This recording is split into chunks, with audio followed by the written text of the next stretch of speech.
Hey, I'm Sith King. And I'm Sonic Sons. And we're the Rambling Reviewers. And today we're looking at Avengers Age of Ultron. Which is Avengers 2 of the movie sequence, not the comic Age of Ultron, which is apparently quite different. Yeah, and it actually had an age where humanity was...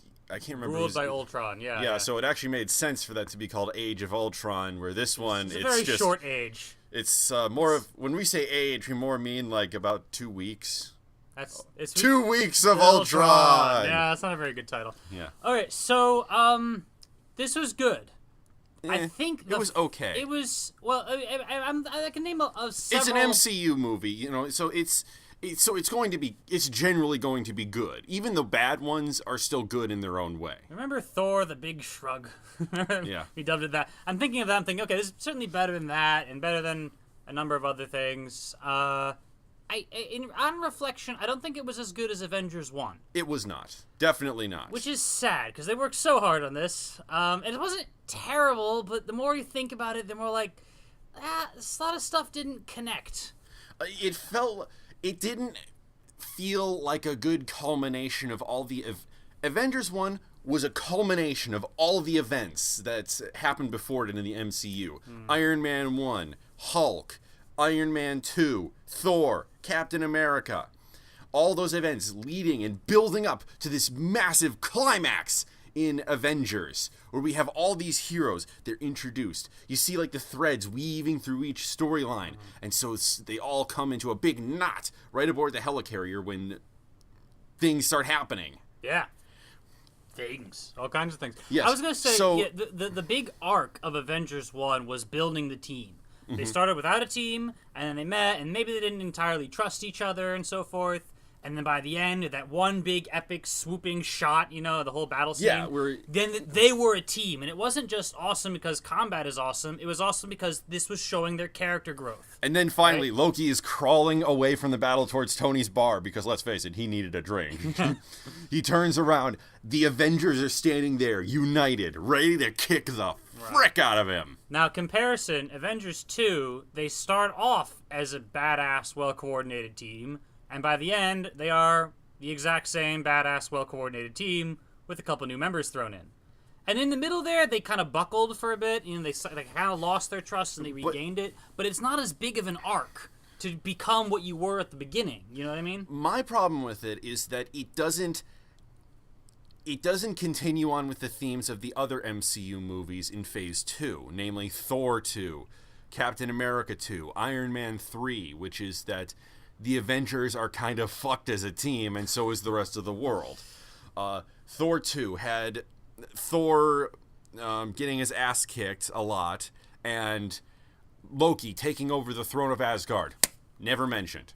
Iron Man 3 had Tony suffering a massive crisis of consciousness and conscience. So anxiety attacks while he's at Anxiety attacks, PTSD, and he gave up being Iron Man. He removed the arc reactor from his chest, which I think stinks because I liked that touch to this Tony Stark.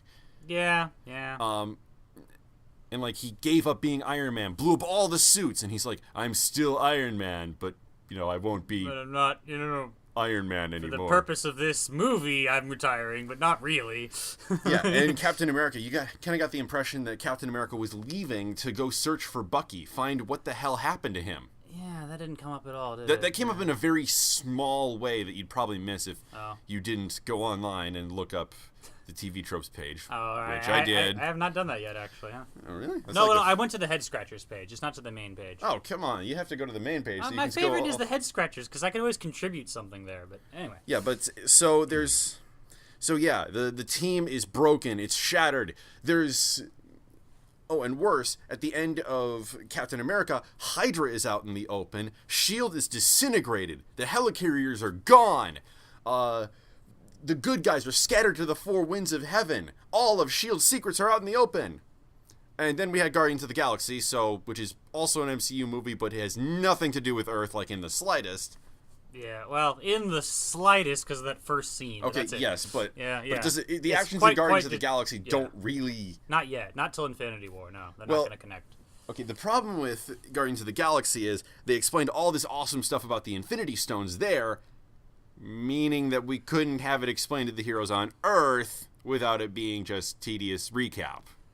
This is a problem with call it a mega franchise, because it's not just a movie and its sequels, right? It's all these interconnecting things, which is awesome to a point, because as you said in Avengers 1, everything comes together. But then eventually it starts to labor under its own weight, because there's more and more uncertainty of maybe the audience has seen this movie but not that movie, or that movie but not this movie, and you're either double explaining things or you're leaving some people out in the cold, right? And it's true in Avengers 1, there actually were a number of things from Phase 1 that were not followed up on. If you remember, it was going to be that Tony was not cut out to be an Avenger, and that was hand-waved with, well, whatever, Tony, we need you now. It was also that Thor was stranded in Asgard because he broke the Bifrost, and there was that one line about, oh, dark energy or something. Oh, you're back now. And by Thor 2, they had it fixed. And by Thor 2, they had it fixed. There was, I think, at least one other component that was not followed up. I'm trying to remember what it was. But anyway, so there were some things where, like, okay, I remember watching the Avengers 1 and be like, oh, they didn't follow up on X and Y, but I understand they didn't have time to do everything. And those were largely minor plot points. Okay, you can understand, like, Tony got a girlfriend and he could have gone to some therapy classes or something. Who knows? Started doing yoga, big bag of weed, I don't know, as he might say. So he might have gotten better suited for the team. Thor, they could have just fixed the Bifrost, and Loki himself explained, yeah, there are ways around the Bifrost. Yeah. So... but part of the thread there was that Loki was the villain in Avengers 1, which we had known from Phase 1. Yeah. Ultron is entirely new, and therefore not as connected to everything we've been watching. Yeah. But my biggest thing is, okay, so the build-up basically says, we're fucked. Hydra is running rampant all over the world. S.H.I.E.L.D. is broken. The Avengers are disbanded. And then we start the movie, and it's the Avengers kicking Hydra ass. Which, granted, was still cool when we it's first saw it. It's still cool, particularly that one shot where they're all in the frame at the same time in slow-mo, and you and I were like, oh, man, look at that. But sort of in retrospect, you're like, oh, yeah, couldn't they have, I don't know, shown that they were getting back together? That would have been nice to have a reunion arc, like mini arc even, At the beginning, problems happening, and Tony says to, Jarvis or something, we need to find the Avengers. And then there's an effort of, reaching out through various, spy-type communication all across the world. Where are you guys? And then they rise to the call again, It could have been nice to see that. I would have liked to see, all of them getting, a message on their phone, like the old-style Avengers, where they have those communicators and they start blinking and there's, the Avengers need me. Thor answers his phone. Tony, I understand you need me. Also, how the hell did you get a cell phone signal here? Yeah. Now, granted, Verizon has really improved there. Oh, there's the Verizon guy. Can you hear me now? No. Good. Now, if you'll excuse me, there's some Valkyrie chicks over there who can't hear me now. about a comic called Super Buddies. No. It involves, just very briefly, this guy wanders into Dr. Fate's office, and he's, mad at his own team. He's like, dang you, Super Buddies, I banish you to hell. And because he's in Dr. Fate's office, it works. And they all go to hell, and they, call up their boss. Boss, we are in hell! But how are you getting phone reception down there? Never mind that! Anyway, it's a fun comic. Well, where do you think all the bureaucrats who work their contracts are? Now, the thing is, that had they done the reunion mini arc, it would have been quite the same as the beginning of Avengers 1. Which is another thing that I thought of. Which is the problem with mega franchises. It's hard. A lot of things you end up either doing twice or skipping, and either way it feels kind of weird, right? Yeah, so they're all collected a team, whatever, kicking ass, helping destroy Hydra forces. Hydra forces and they're reclaiming the scepter. Yeah, which was established in the missing scene at the end of Winter Soldier that Hydra actually has. Is that the missing scene that we missed? It is the missing scene that we missed. Okay, now I know what the hell happened there. Because a brief recap for people who don't know. We walked in early to Captain America the Winter Soldier. Really early. The credits were still on. And so we saw the final stinger, which is when Bucky shows up at the museum. Right? And it's like, oh, he's still alive. So then we watched the actual movie then and got to the credits and left thinking we'd already seen the stinger, but there were two of them. Yeah. So I was wondering, when did Hydra get a hold of the scepter? Last I saw, Black Widow had it, and I guess, okay, she gave it to S.H.I.E.L.D., and then S.H.I.E.L.D. blew up and Hydra must have grabbed it, but it was a little vague for me. Which, granted, not everyone stays around to see the stingers, so other people must have been having that same thought, you know. Yeah, but... Rid of the scepter, okay, the bad guys have it, fine. You could just assume it's in the standard MacGuffin. It's a shiny, glowy thing, Yeah, you know, I know, but, causes evil. But of course the bad guys have, like, yeah, one. but when you had a whole movie about us taking it from the bad guy, you know, that's a different category than, it just exists in the first place, you know what I mean? Yeah. So they kind of kick ass. They kick ass. There's a lot of funny lines in here. It's a Joss Whedon Joss film, Whedon you know. knows So what he's doing there, yeah. So if you've ever watched Firefly or Serenity or Buffy the Vampire Slayer, and by the way, I just love that name right there. Yeah. You know, he has all these simple names: Dollhouse, Firefly, Serenity, The Avengers, all simple evocative names. And then you have that one that just tells you exactly what it's about. Buffy the Vampire Slayer. When you want going into there, you're going, what is this going to be about? Well, is it about fireflies? Oh no, it's about the adventures of a crew aboard a Firefly-class spaceship. Are they avenging something? Yeah, I guess they're just getting together to save the world, but okay. Serenity? Are they serene? No, it's the same damn ship. Are they meditating the whole time? Buffy the Vampire Slayer. I wonder what's going to happen in this show. Oh, it's a girl named Buffy who slays vampires. Yay. I did not expect that. Exactly what it says on the tin, as they say in TV Tropes Land. Yeah, but, okay, so there's a lot of snarky humor. Like, one of the big bad guys leaders of Hydra goes, "Now, men, we shall never surrender to the Avengers!" And they go, "Never surrender! Hail Hydra!" He turns to his second in command, "I'm going to surrender." There's a lot of moments like that. So they get in there, though, and they start having to deal with Scarlet Witch and Quicksilver, who are not mutants, you know, but they're enhanced, and they're the same, you know, they have the same powers you would normally expect. Thanks to legal reasons, though, they're not technically mutants. Well, and Black Widow, not Black Widow, Scarlet Witch doesn't have her... It's more telepathy and telekinesis rather than her full-on reality manipulation. Because there's powerful, and then there's... House of M powerful, yeah. Yeah, we're not going into House of M. Look up House of M. It's where Scarlet Witch throws a tantrum. She kind of goes nuts and rewrites all of reality so that mutants rule the world. There you go. So Scarlet Witch zaps Tony's brain and gives him this vision of all the Avengers being dead, and it's his fault for not saving them. Which was a little out of left field for me. I was like, does Tony have a guilt complex I don't know about? He had anxiety attacks and freaking out and stuff after the whole New York incident of Avengers 1. I thought it was more along the lines of he and the rest of the Avengers failed, and he's watching helplessly as aliens come through the portal to destroy the Earth. Okay, but even so, if you're gonna make Tony's arc a question of reactor, you're gonna make his arc a question of feeling like he's not powerful enough to save the world. That's kind of odd coming off the back of he just saved the world in Avengers 1. Personally, by putting a nuke through the portal and saving everybody, right? Plus the whole Iron Man 1, where he stopped the megalomaniac from destroying lots of people and selling weapons. Iron Man 2, where he stopped a madman from unleashing murder drones on the world. Iron Man 3, where he stopped the Extremist Project. Right, which was... Also, we never followed up on Pepper had extremists inside of her. Well, they were intentionally ambiguous at the end of Iron Man 3. He said, "I fixed her up." And I'm sure they phrased it that way, so maybe she's still extremist and maybe not, and we'll leave it there until we need her for a plot. Because I'd love to see, like, in Avengers 3, like, Thanos invades with the Chitauri, they try to kidnap Pepper, and she just starts shooting fire out of everything. I know. That's that same mega franchise problem, though. Anyone who hasn't seen Iron Man 3 would be ridiculously confused at that point. Of course, that runs into a different problem. Why the hell would you not watch Iron Man 3? True. It has Tony Stark in it. It's one of the best movies in the MCU. Characters, I wouldn't say Iron Man 3 is the best. I really liked... I loved the weird things they did with their villain. That was interesting to me. I know fans of the Mandarin thought they screwed it up, but if you put aside what you expect the Mandarin to be, this was an interesting new Mandarin. If you forget everything that you ever loved about a character, this was a good attempt at a character.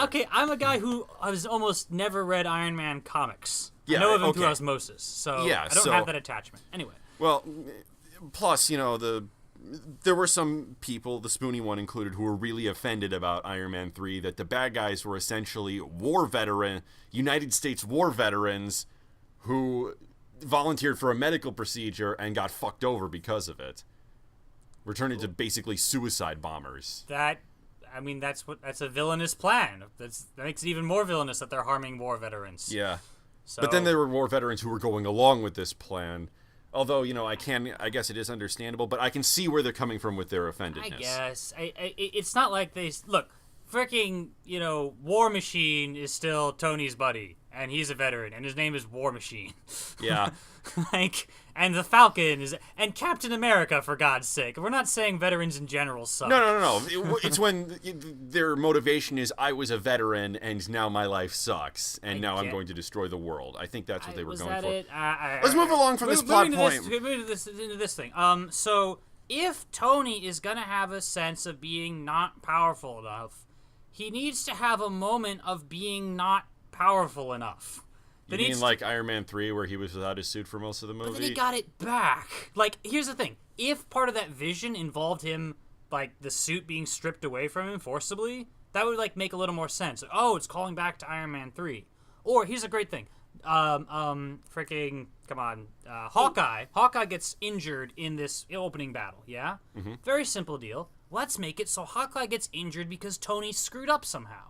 That he was supposed to shoot one guy and he got distracted and that guy ended up shooting Hawkeye and he feels, oh crap, I'm so sorry, and then he's busy with the battle, but then it comes back to him with this vision. It triggers that guilt which has been actually layered in from his experience. Now, to be fair to the movie for a bit, because we're rarely fair to movies, to be fair, Joss Whedon has gone on record stating that there was a lot of stuff that was cut from the final version of the film. Yep. They will probably come back in like a DVD or a Blu-ray release. Most likely Blu-ray because they hate DVD owners. Yeah, they do. So there might have been more scenes explaining this, but we haven't seen those, so we don't care. We're going to rip this piece of shit to shreds. And there was a lot of stuff cut out of Avengers 1, too, that it still felt really well balanced. Mm-hmm. And this just got a little off balance. I mean, yeah, there was a couple scenes in Avengers 1 where it was like, wait, how did this happen? Like, Bruce Banner suddenly showing up on a motorcycle. Well, there was that hint, though, where just before all the shit goes down in the helicarrier, he notices on the computer where the thing is going to be. And he says, my God, so like at least he knows where to go. I was more referring to how the hell did this ordinary guy get past the police cordon and get a motorcycle? Maybe he got angry along the way. Excuse me, I'm Bruce Banner. Excuse me, I'm Mark Ruffalo. I'm awesome. Oh, I'm sorry, Mr. Ruffalo. Come on through. Holy cow, that was Mark Ruffalo. Did you see that? It was Mark Ruffalo. Holy cow. Yeah, okay. That's true. So Wanda zaps his brain, and he has this thing that wasn't quite built up the way it should be, and then she allows him to take the scepter. Now, I suppose I might as well jump into the question of the various arcs and how they don't arc as well in Avengers 2. In Avengers 1, Tony had a thing that he was challenged by Cap, who said, you're not the sort of guy who would sacrifice himself to save the team. You have too much of an ego. And by the end of the movie, he really had to face that, and he was willing to sacrifice himself for the nuke, though he did survive, but as far as he knew, he might well die. And he gets on the phone with Pepper at the last minute, and it made it so impactful. Well, he tries to get on the phone. He tries to, right. And it made it so impactful, that we saw he was really facing death. In Avengers 2, Tony's arc, theoretically, is that he's too paranoid about not being powerful enough to save the world, and so he makes the mistake of building Ultron, who becomes the big threat to the world.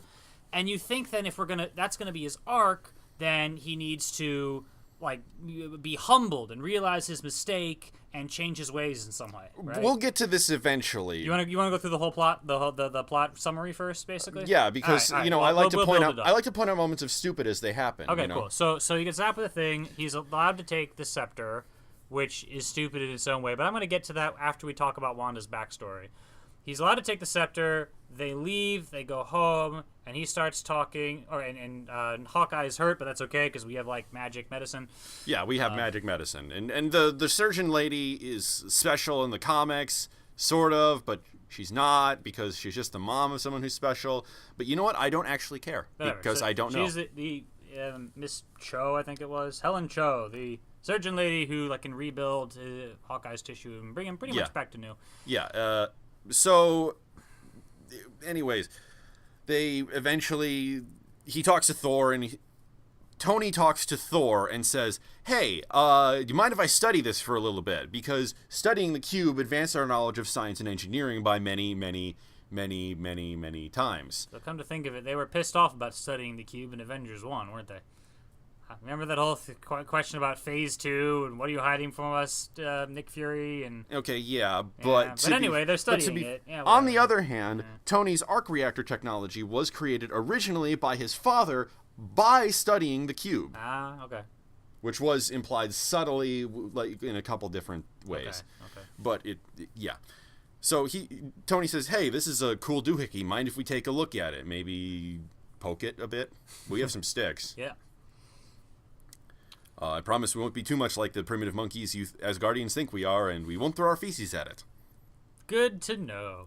So anyway, he goes about studying it, and he talks to Bruce Banner and says, I want to bring about the Ultron project, which it would have been nice if that had ever been hinted to before. At any point. Like, you know, it might have been mentioned in the Agents of S.H.I.E.L.D. thing, but again, I saw up to episode 12 before I got sick of the fucking program. Oh, did you?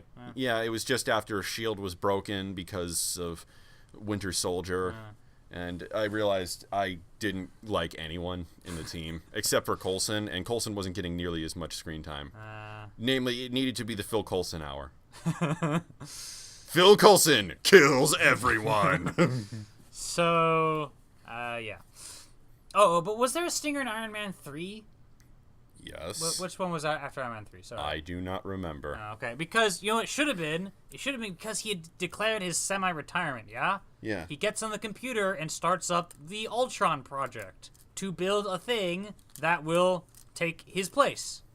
Even just as a stinger, that would have been helpful to set up Avengers 2. And he kind of does have something like that in place. He has the Iron Legion, which is a group of iron robots that he has flying around. Iron Man-style robots, which are controlled by Jarvis, which kind of begs the question, why do we need Ultron if Jarvis can do this anyway? Yeah. And I heard it argued on the Head Scratchers page that, well, Ultron is better, because in Iron Man 3, it's true, Jarvis nearly killed Pepper, because she was extremist, remember? And he said, kill all the extremist people. So, okay, if Jarvis can make a mistake like that, maybe we need something better than Jarvis. Well, see, that's what upgrades are for. I have to install about a dozen upgrades to my Windows every week, and I somehow think Jarvis is a little more advanced than Windows. You would hope so. I really, really hope so, because that would be hilarious if Jarvis was Windows 95. So yeah, that is one of those sort of soft foundation problems. You're like, hey, wait a minute, doesn't he have Jarvis? Especially when it comes up later in the film. when he actually uses Jarvis to create Vision. I know I'm jumping ahead there, but like that turns out so much better, Tony. Why didn't you do that in the first place? Yeah. Okay, so he says, okay, let's just leave this thing to analyze the readings we're getting from the staff, which fucks your brain, which somehow forms an AI in the computer, and they're like, yeah, let's make an AI out of this evil demigod scepter that was used to kill and enslave. Yeah. Why did you do that? Wait, I didn't even think of that, because... Why would you do that? It's like saying, hey, it's like being in the Ultima universe and saying, here's the Skull of Mondane, let's play catch, knowing that the Skull of Mondane, if it falls on the ground, will wipe out all life on the planet. No, literally, look it up, that's what it does. It's like playing catch with a hydrogen bomb. Yeah, so to throw another detail, they find out that the scepter actually contains the Mind Stone. Jumping ahead. Sorry, did they not do that yet? No. That was, Ultron was the one who discovered Vision that. ends up using the Mind Stone. Okay, but so the reason why there's an AI in there is because of the Mind Stone.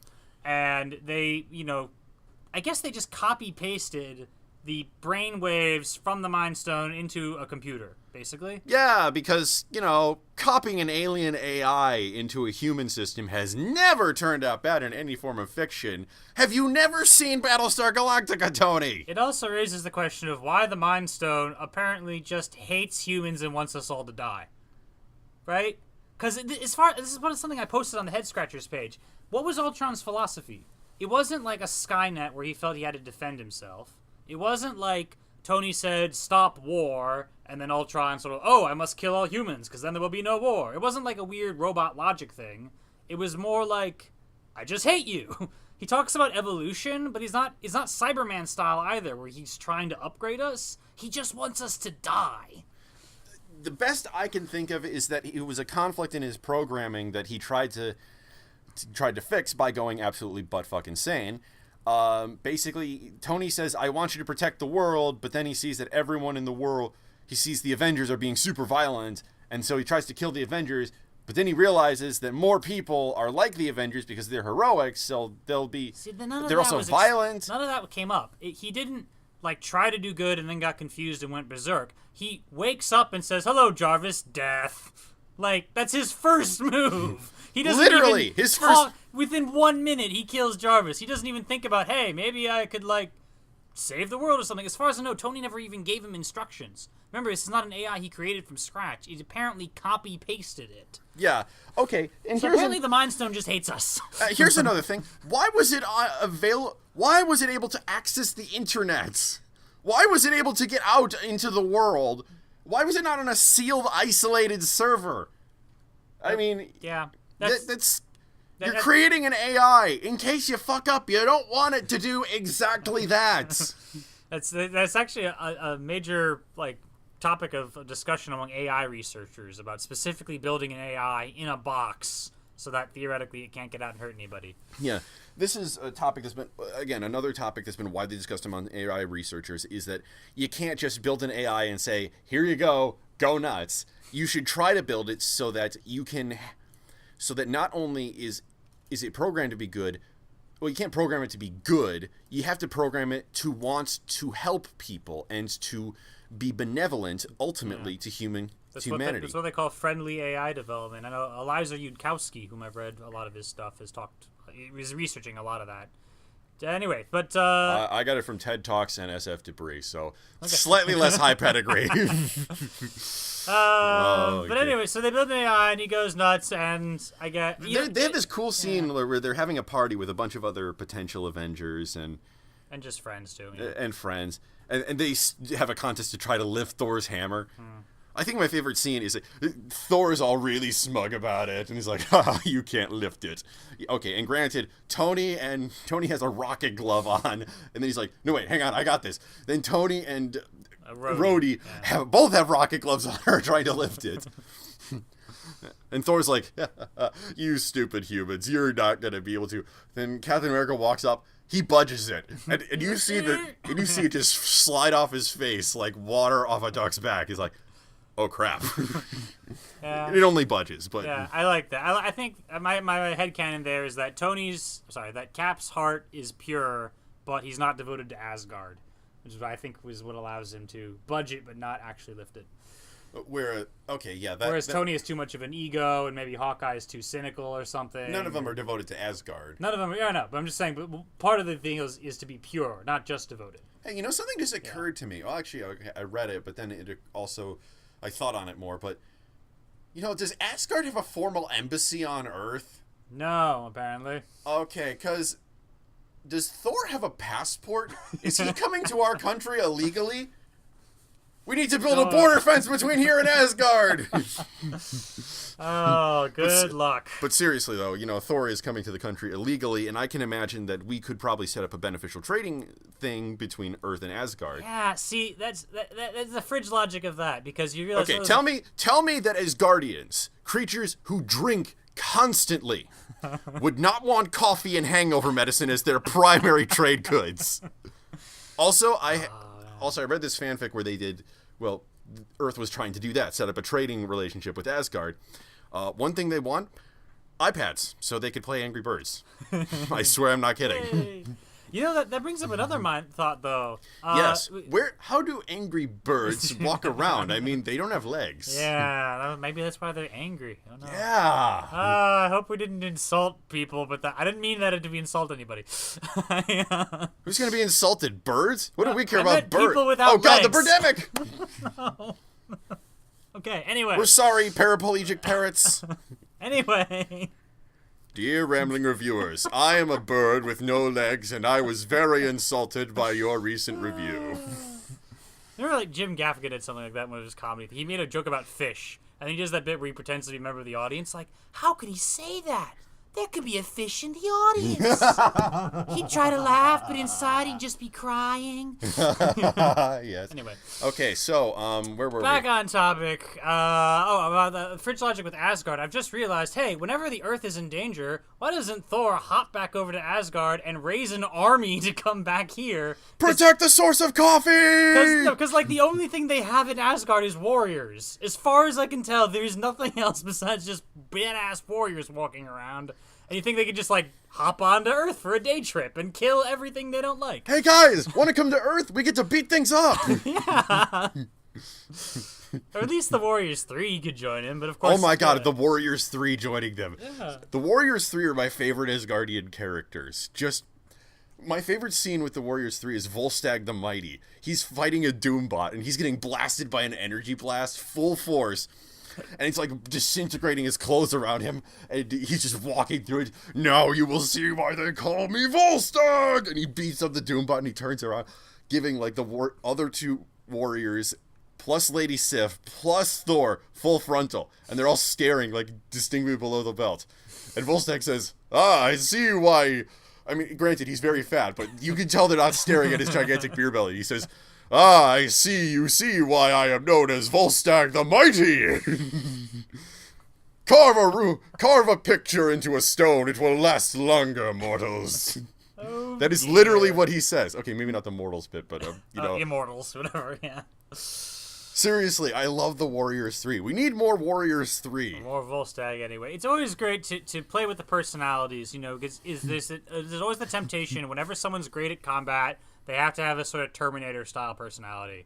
And what you're talking about there is someone who's quite different. And that's what's fun about it. That's what's fun about Tony, too. Yeah. Just being so offbeat in a good way.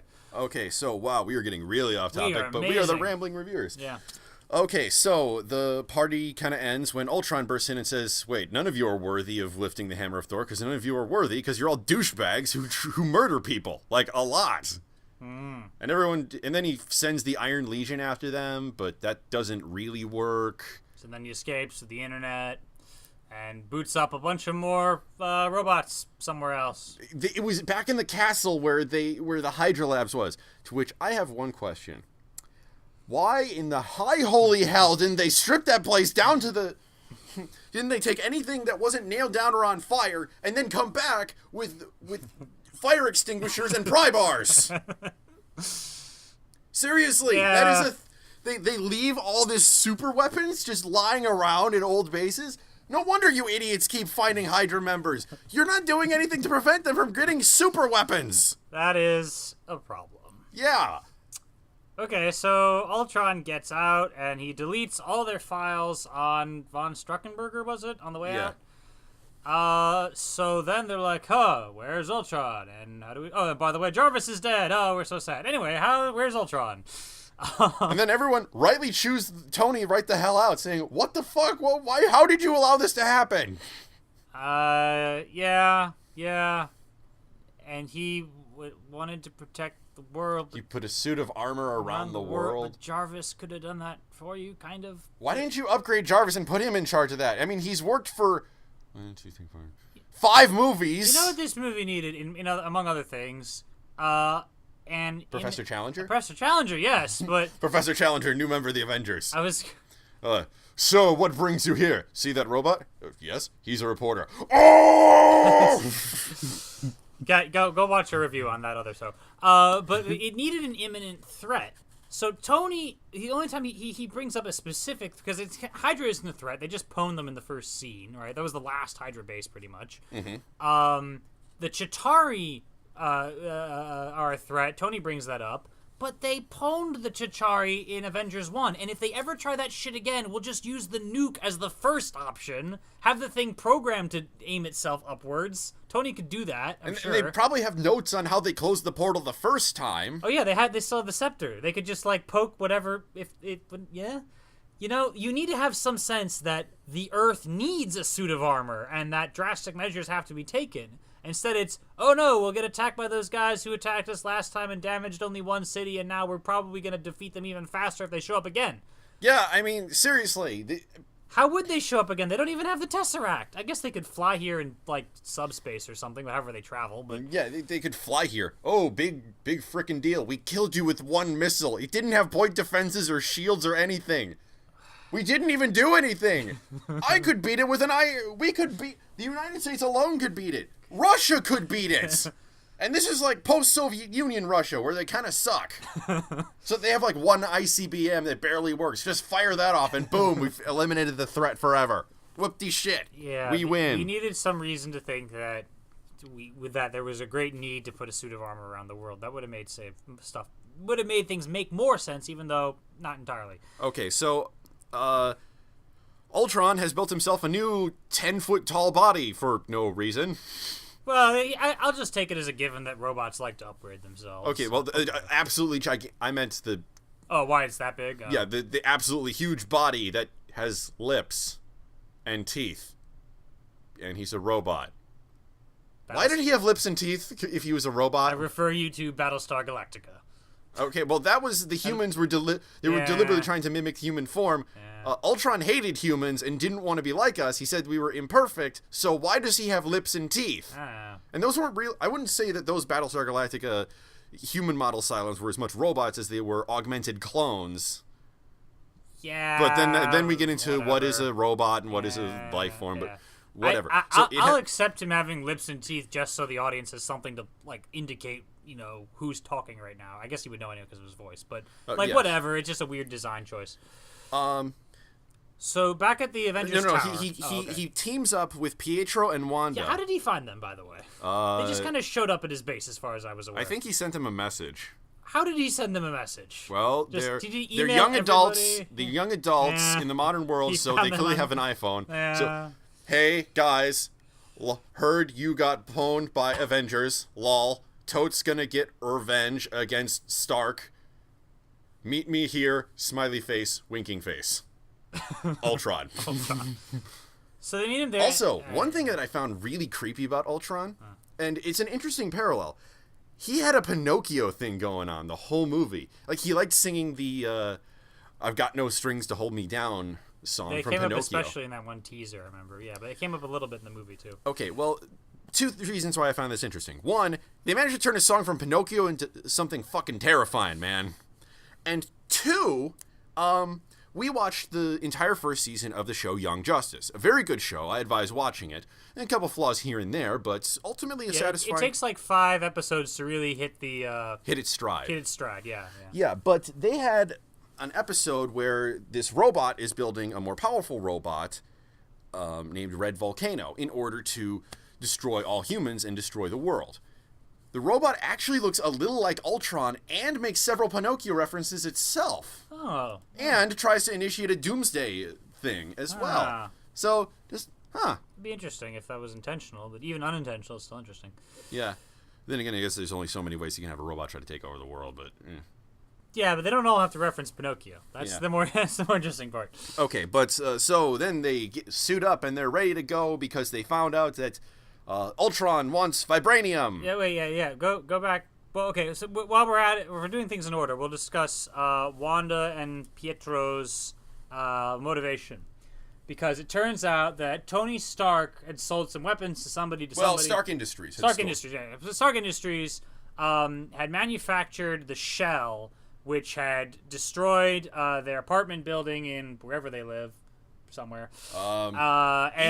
Former Soviet Blockistan. Soviet Blockistan, which had killed their parents, and then they were trapped in the rubble for a few days, staring at the word Stark day and night, thinking it was going to explode because one of the shells didn't explode. And they after the first 6 hours, I would think this thing probably won't explode. I would still be terrified, to be honest. You're close to it, you know. You think probably not, but even that 10% chance is freaking scary. Well, yeah, I know, but like after the first 6 hours, I would think maybe I should try to get out from under this bed and get away from the scary thing. That they were trapped in rubble. That's hard to get out of because it's going to collapse if you touch it the wrong way. Okay, yeah, good point. So they have a deep and abiding hatred for Tony Stark, which I totally accept that. It's not going to make sense later on, though, since we're apparently going to wait till we do this in order. Here's another question. Tony said, I've looked at what... This is like literally the first thing in the MCU. Hey, I've looked at my actions and have seen that I'm not going to be making weapons anymore. He says that like 8 years ago. And then he devoted his life to being Iron Man and saving the world. Yeah. Have you... But Tony ruined our lives. Yeah, and then he spent like the last 8 years trying to make up for being a dickbag. Within the canon, though, it's only been like 3 years, hasn't it? I don't know anymore. Yeah. I guess they're never going to really tell you anyway. They don't want to pin themselves down.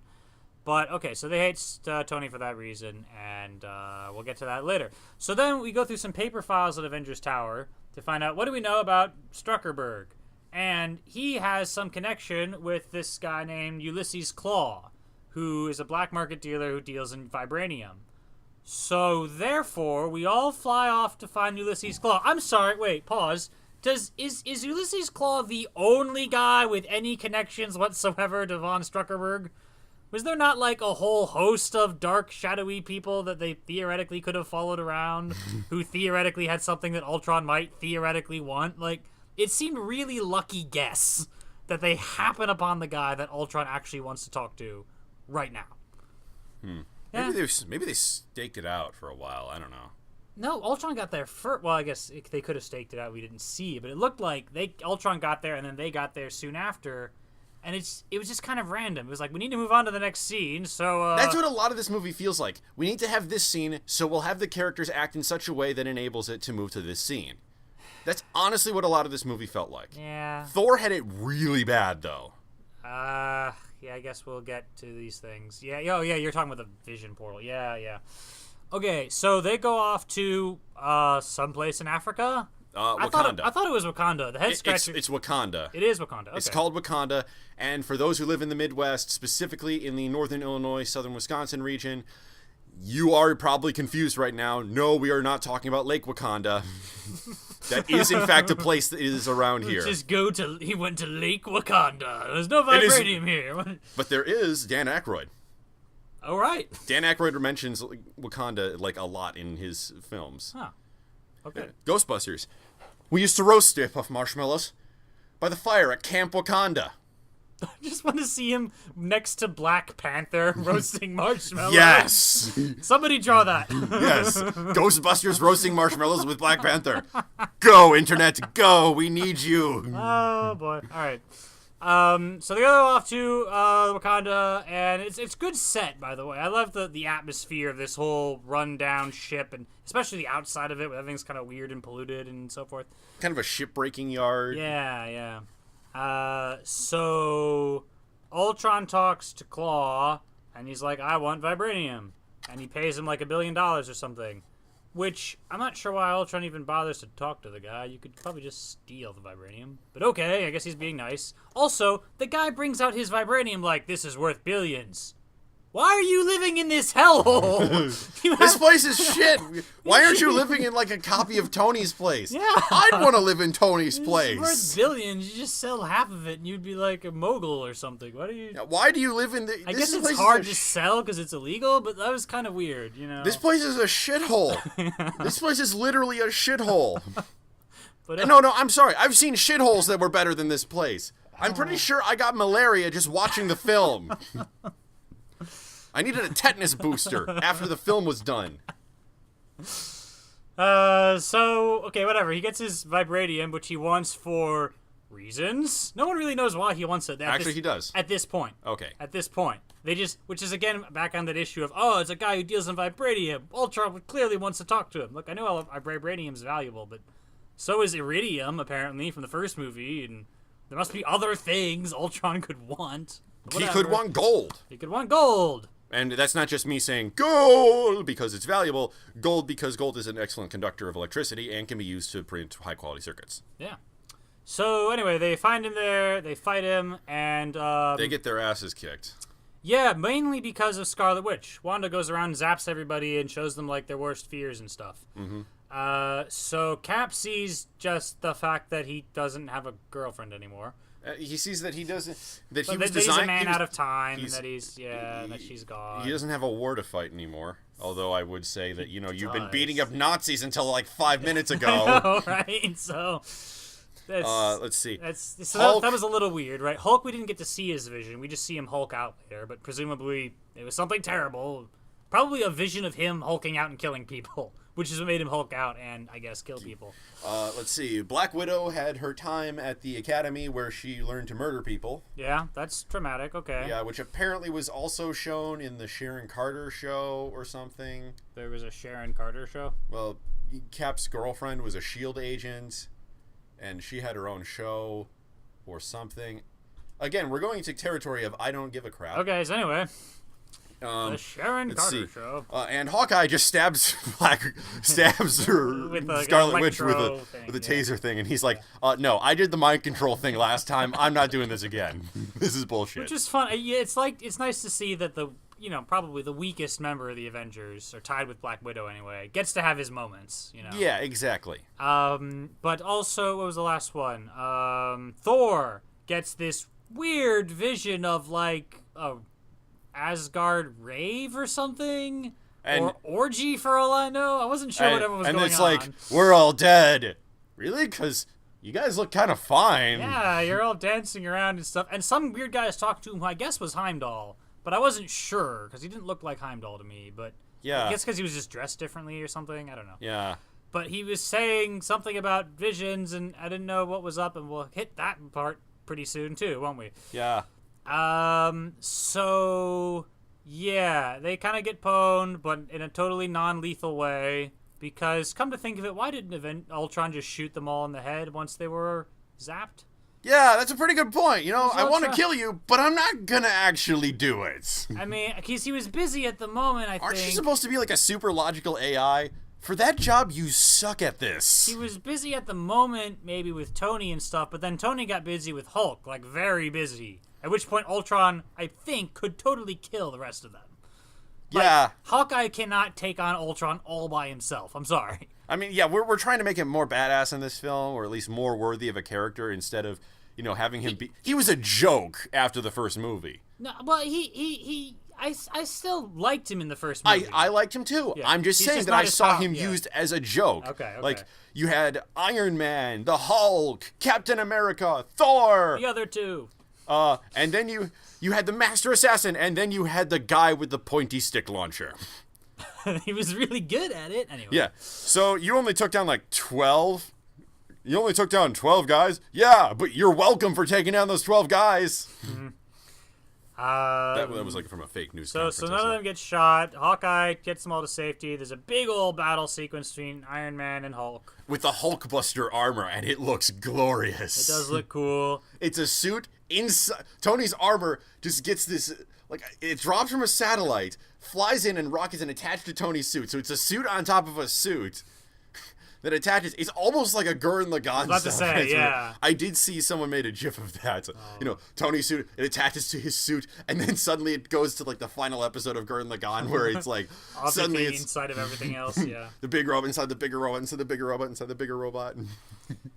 Yeah, fun stuff. And there's also a cage that comes from space and briefly grabs it actually manages to keep the Hulk inside until it for like a minute or less. Yeah, but it didn't punch through the cage, so that's a pretty big accomplishment. Yeah. It's a weird thing, though, with the Hulk, or with Hulk fight scenes this way, where everything has to be sort of preposterously balanced, if you think about it.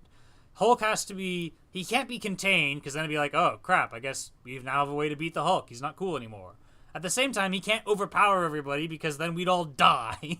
So it has to be this very precise punching each other, and somehow no one gets... Go to sleep. That was funny. And somehow, like, nobody really gets hurt, which, by the way, like, logically, he killed some civilians in the midst of that brawl, but, like, you don't want to show any dead bodies, but you do want him to have a warrant for his arrest later on, or they talk about it without actually doing it. And that's, again, with that balance. Like, we need him to feel scared of himself without him actually hurting anybody. Because if he did, then the audience wouldn't like him as much. It's always a weird thing for the Hulk, you know what I mean? Okay, so after that, they realize that Ultron, for some reason, has them on the run. And so they go to Hawkeye's safe house. which is just his house, it turns out. Yeah, it's actually just his house where he lives with his his pregnant wife and his 2 kids. Yeah, I did not see that coming. Yeah, it's there's things that we don't see coming, but they're and we don't like them. But then there's things you don't see coming. It's like, I don't mind this. This is nice. Yeah, Hawkeye gets a bit more time in the spotlight, family time. It shows him what he's fighting for. And it's kind of neat if we're going to do that we are harmed psychologically, that we have something that's sort of psychologically healing. Mm-hmm. Like if you were in an underground base or something that's, okay, secure, but it's sort of paranoid, And this is, okay, we're going to go to the farm. We're going to hang out in a wooden structure.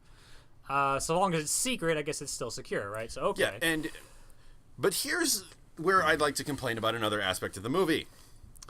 Okay, yeah, because I haven't done enough of this movie yet. Okay, so they go to this farm. Now, in the last movie, they kind of teased Hawkeye and Black Widow. Now, I'm not saying that they have to because of the 12 seconds of interaction the two had in the movie. I saw them more as friends anyway. Okay. Yeah. What they did with Black Widow in this movie is just head-tiltingly confusing because they try to pair her up with Bruce Banner.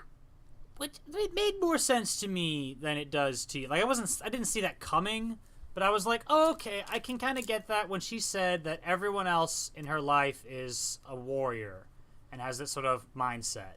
And the Hulk, of course, is a warrior, but Bruce Banner is not. He's the gentle giant, And maybe she likes that sort of tenderness about him. And I was like, okay, that's kind of out of left field, but plausible. I don't know. I didn't care for it because it just felt so far out of left field that it didn't really click with me. And I didn't really care for it because it just... Well, it's throwing a romance plot in when that's what everybody does all the time with everything. Okay, yeah. And now that's a romance plot with the one female. The one female, yeah, bullshit. Go to hell. Yeah, it's just sort of... I really liked it in The Winter Soldier, how Widow is constantly interacting with Cap, but they make it super clear that they don't have romantic feelings for each other. In fact, she keeps trying to set him up with a different girl. Exactly. That's brilliant right there. I liked it because it was different and new, and it's like, you know what? Yes, the woman can be just a friend and not somebody's girlfriend in every movie. Precisely. So, yes, that is to the extent I am annoyed with Hulk-Widow pairing, that's the reason why. It's just sort of, Maria Hill is still in here, but she's not that, doesn't get nearly as much screen time as Black Widow. So basically, the one girl... Which is a shame, because I really like Maria Hill. Yeah, the one girl in here always has to have a romance plot. Yeah, it's annoying, but... she wasn't like No, she was briefly damsel in distress, wasn't she? Damn it! God damn it! You have a murderous Soviet Union assassin. Why do you keep putting her in more danger than the waif girl with psychic powers? That's kind of what young girls with psychic powers are meant to do. They're meant to get kidnapped by the bad guy, and then she freaks out and blows shit up, and then has a crisis of conscience and has to learn to control her power before she becomes ultimately powerful. That's how these things work. So anyway, okay, so they have the beat there where she mentioned that she's sterile, actually, forced sterilization, which has gotten a lot of people mad. I wasn't going to mention it. I heard people complaining about standard issue backstory, and I thought, well, wait a minute, actually. Forced sterilization is not a backstory that I've heard before. Okay, the reason I heard it was upsetting was because feminists were like, oh, that says that she's not a real woman unless she can have a kid.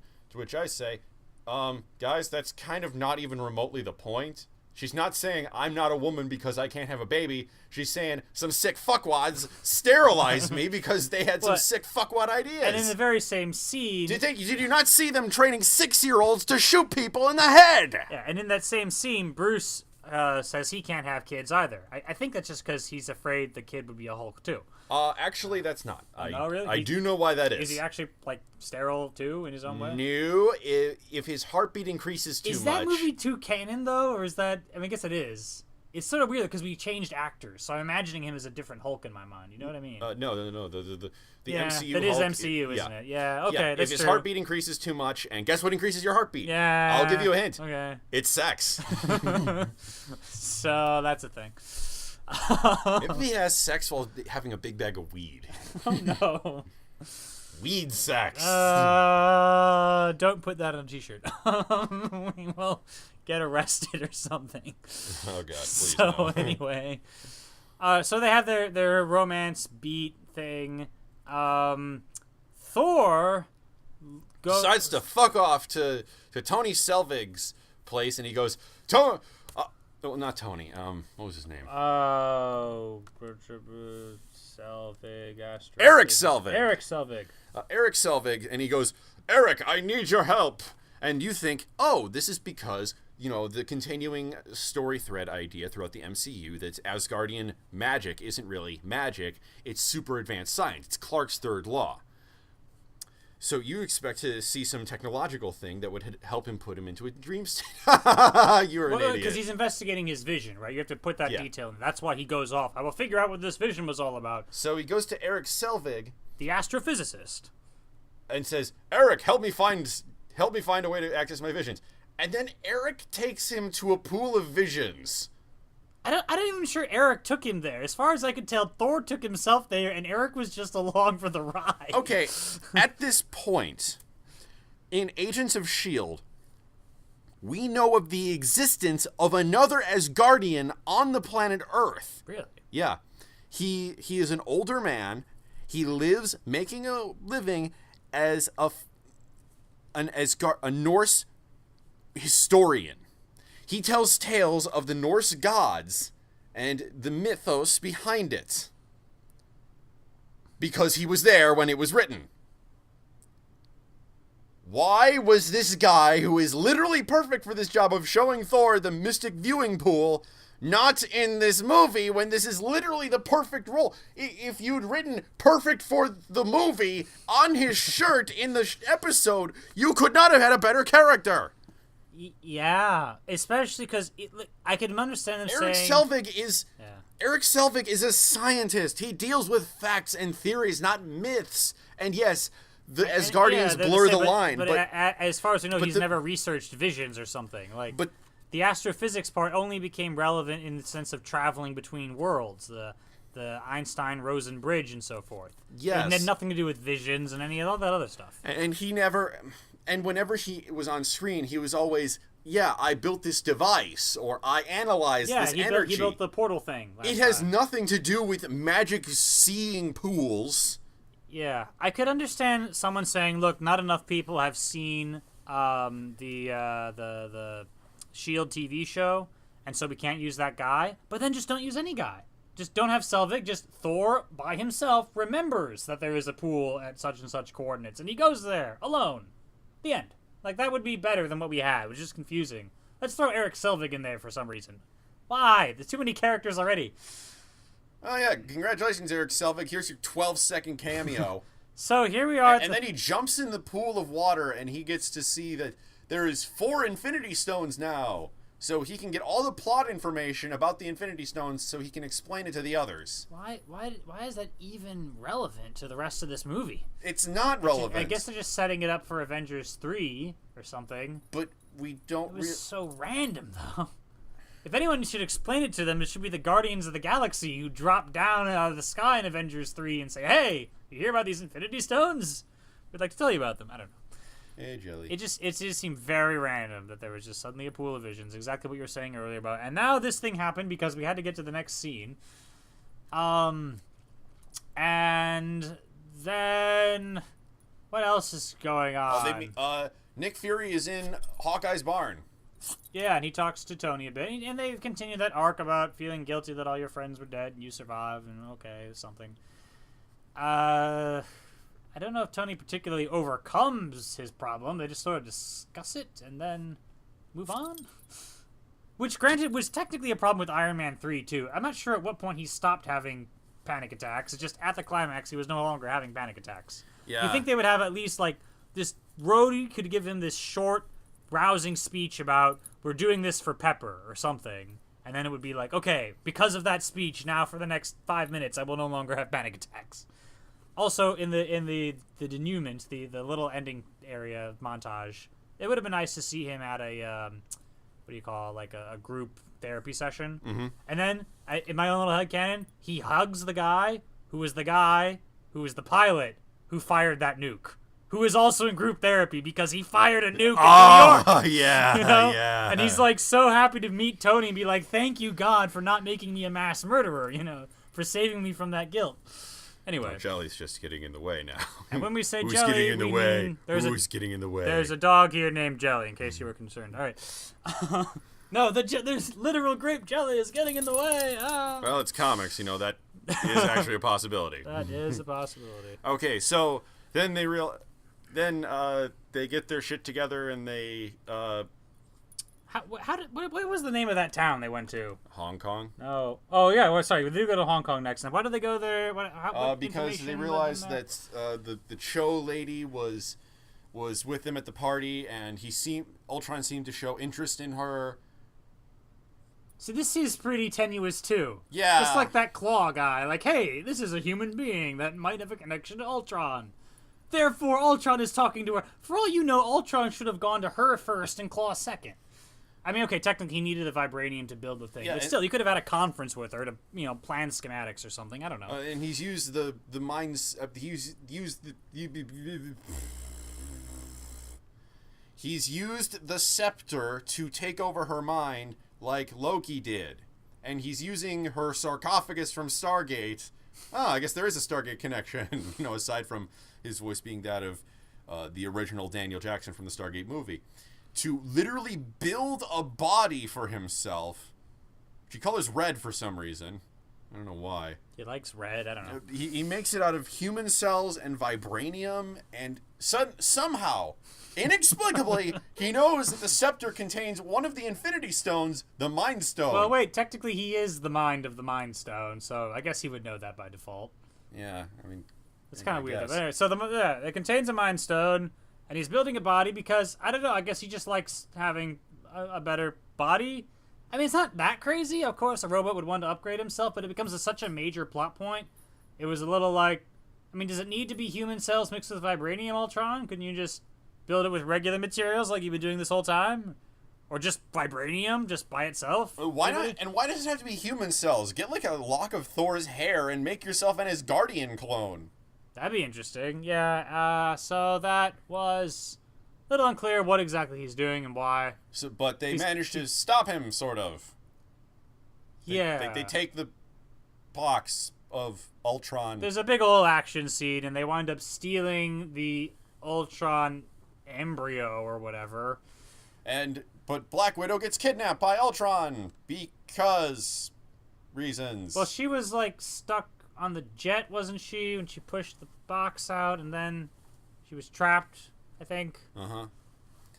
And Quicksilver joined our side. When did that happen? Yeah, I don't know. No, that happened because as they started downloading Ultron's brain into, I'm just gonna start calling him Vision, even though it's not Vision yet. Wanda can read his mind, and Wanda goes, "Oh my God, you want to kill everyone? I had no idea." And No. His whole speech is about how the human race is garbage and how he's gonna wipe out humanity. That didn't convince you that he wants to wipe out the people? To be fair, I don't think he made that speech while Wanda was in the room before. Oh, okay. So she just has like no peripheral awareness. She can't read his mind either. That's another, aspect. Wait, so she can't read her brother's mind or anything? Like, no, she can read her brother. She can't read Ultron's mind when he's a robot. That was like established when she okay, first no. I mean, like you said, she can't read. He never spoke about it when she was in the room. Oh. So, like, she couldn't see it from other people who were, like, equally horrified that he's gonna nuke the planet? Yeah, I guess she didn't search all of them well enough. I don't know. Ugh. But, so they're on our side now. And Tony does the only natural thing. He destroys the... Oh, my God. I'm sorry. I confuse this for a movie where Tony Stark makes sense. So he says, okay, we have this ultra super duper giga mega destructor... robot body that's partially human and shit, and it has the Mind Stone in its forehead, and that's really bad or something. Now, we've had lots of experiences the last few days with screwing up AIs and stuff. So naturally, I'm going to put Jarvis, who was alive this whole time, but hiding in the internet, I'm going to take him and I'm going to put him into this robot body. Because this worked out so well for me last time that this happened. To be honest, this movie would have worked so much better if this is how it went. Tony, wake up. Tony, you passed out drunk again. I think you need help. And it was really just the start of the Tony Stark is an alcoholic storyline from the comics. Oh man, that'd be so cruel.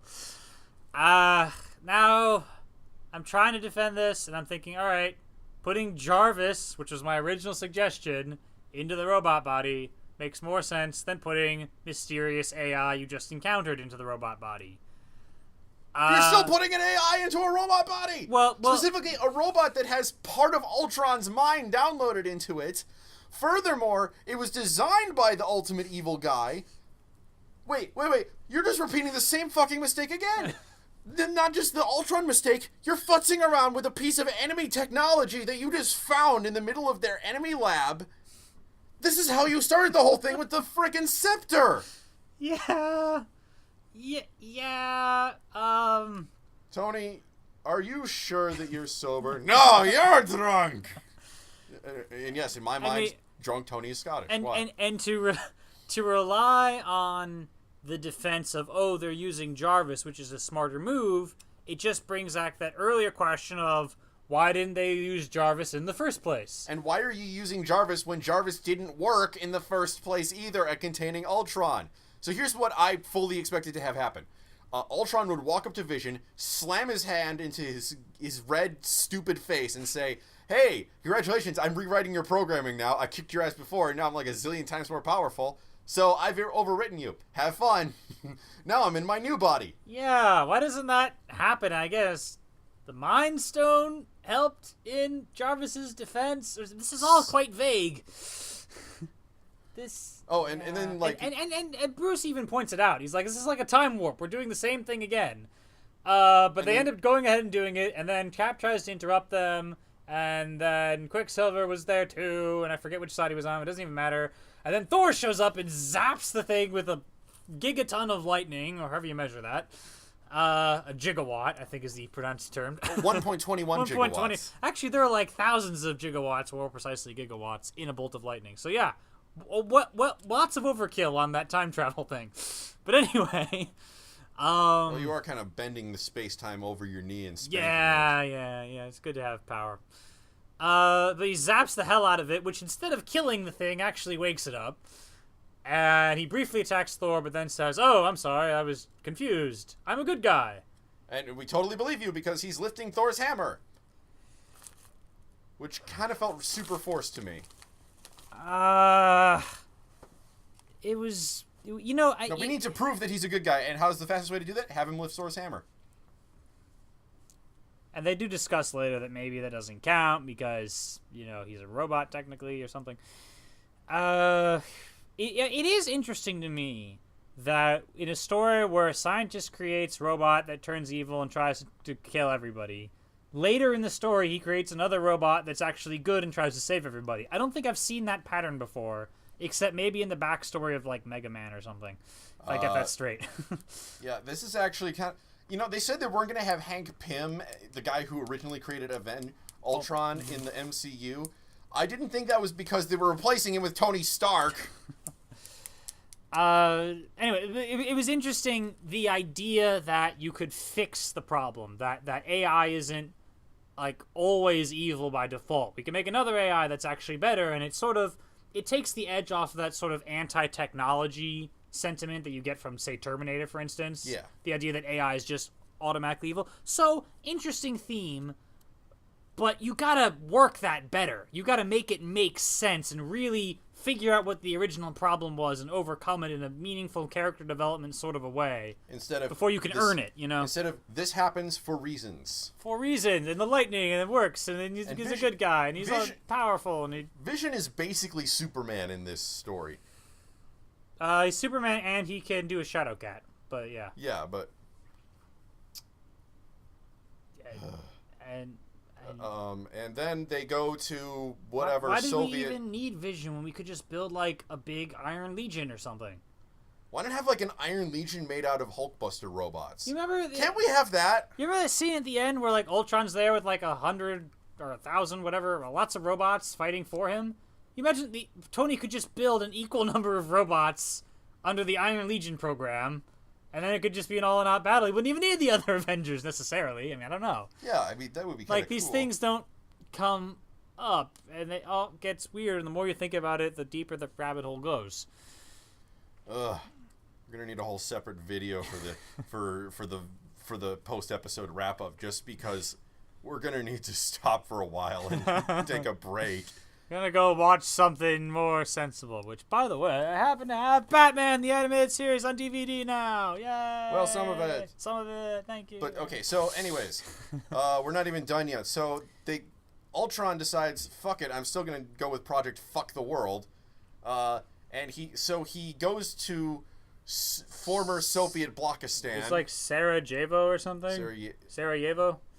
That doesn't sound right for reasons. Okay, well, you keep talking while I look it up. Okay, so he goes to former Soviet Blockistan, and he goes... Sokovia? Is it Sokovia? Sokovia, yeah. Let's go with Sokovia. Okay, cool. Sokovia, and he goes, yeah, I'm going to be a god now, and he makes a new body with vibranium, I think. Wait. Did he make... Was the other body also vibranium? I thought it was just a regular body, but bigger. Oh, it could have been that. I don't know. Like I said, this movie's kind of vague on a lot of things. So he's taunting Black Widow without killing her for some reason. Even though she's a weak, fleshy human and has no superpowers, and you know for a fact, because you have all of S.H.I.E.L.D.'s files, that she once outwitted Loki, the Lord of Lies. Which, sadly, she does not outwit Ultron. Which would be nice if she had done so, but she didn't really. She just kind of was there. Yeah, and then it's like, oh, yay. And then he raises Sokovia out of the ground. And Which, granted, is quite a cool set piece in and of itself, even if the surrounding story doesn't make much sense. But he's got, like, this super anti-grav thing to make the whole city rise up thousands of miles or whatever, and then drop it down again with super impact force, and it'll be a comet that kills the dinosaurs, except it's killing us now. Oh no. Or a meteor, I should say, not a comet. Whatever. One of those things. A giant rock that kills people.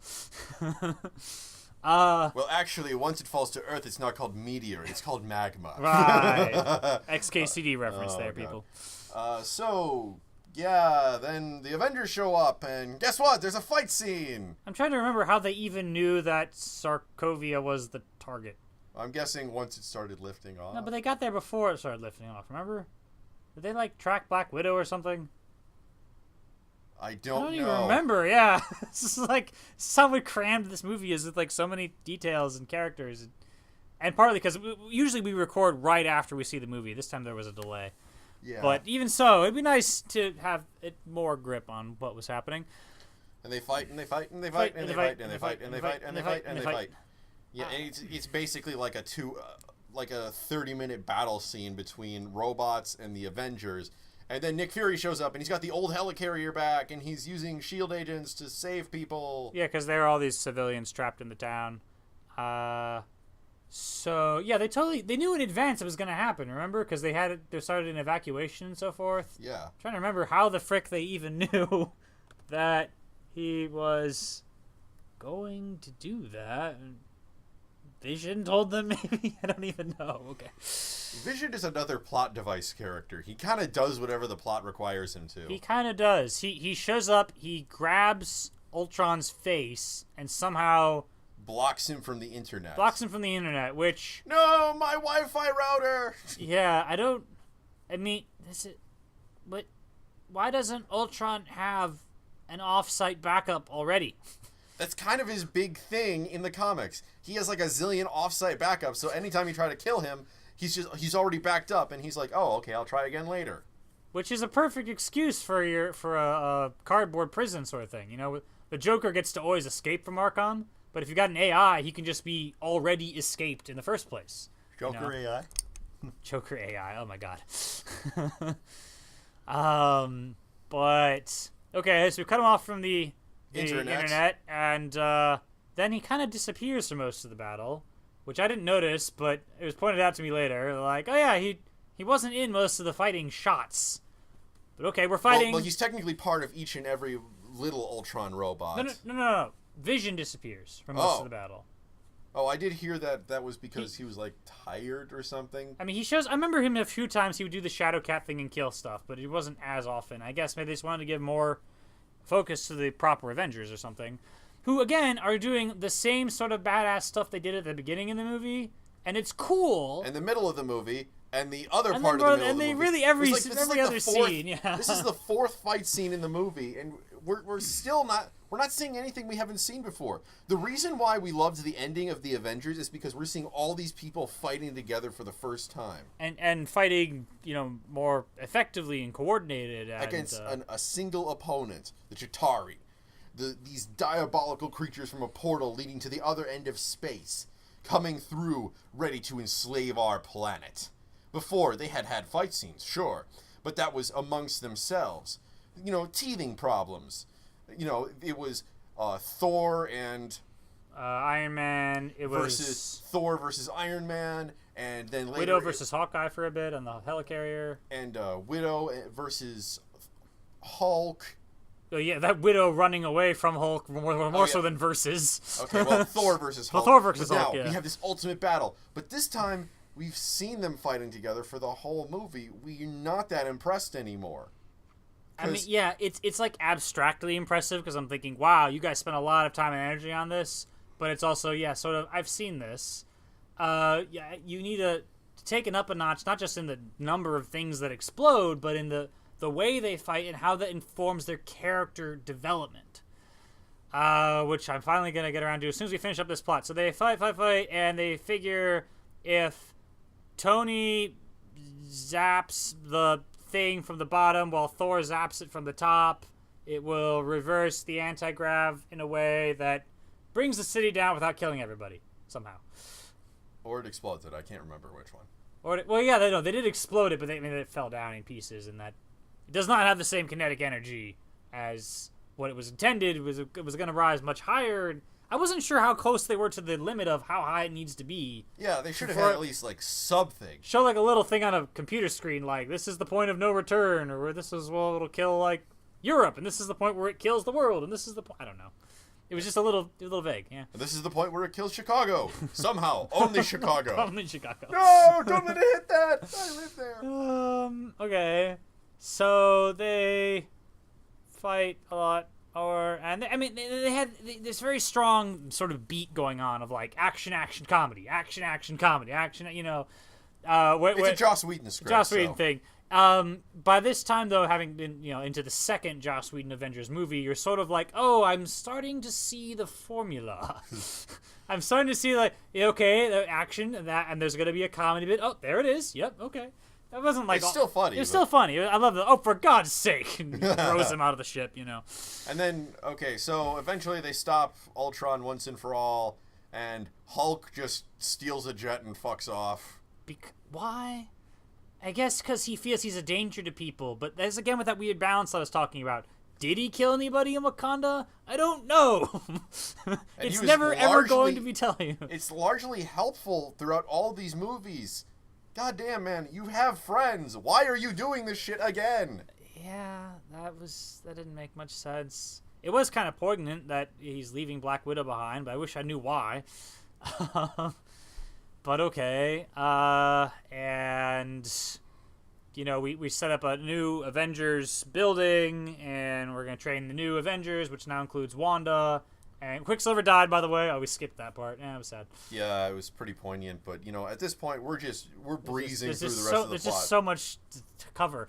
So we start with the new, and there's also the new Avengers also includes War Machine and Falcon and Vision.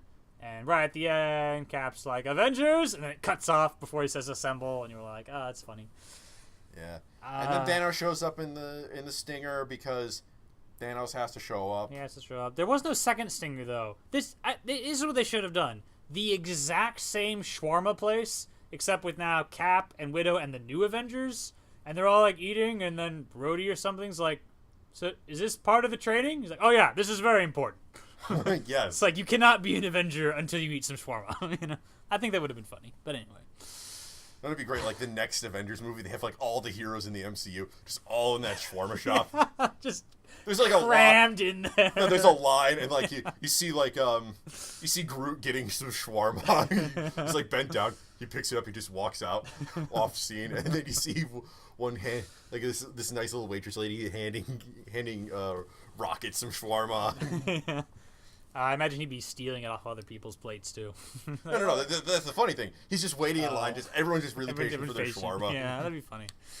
Okay, so that was the movie. And let's talk arcs. We've said, like, 3 times now, the team did buckle in the middle and became a team again, but not as big of a deal as becoming the team from scratch in the first place. Exactly. Then we talk about Tony. What's his arc? Is he paranoid about needing to protect the world and he goes too far? If so, have him learn that lesson. Have him learn, oh, I've done things wrong and we need to, I don't know, instead of depending on AI, I'll depend on my fellow Avengers. But he just makes another robot in the end. So the kind of against the advice of the other Avengers, and he ends up being right somehow. And it's weird. Is his complex one of guilt, of being I'm not good enough, or I'm afraid I'll fail my friends and they'll get hurt, which would work a little more so if again he had screwed up and therefore Hawkeye was hurt at the beginning.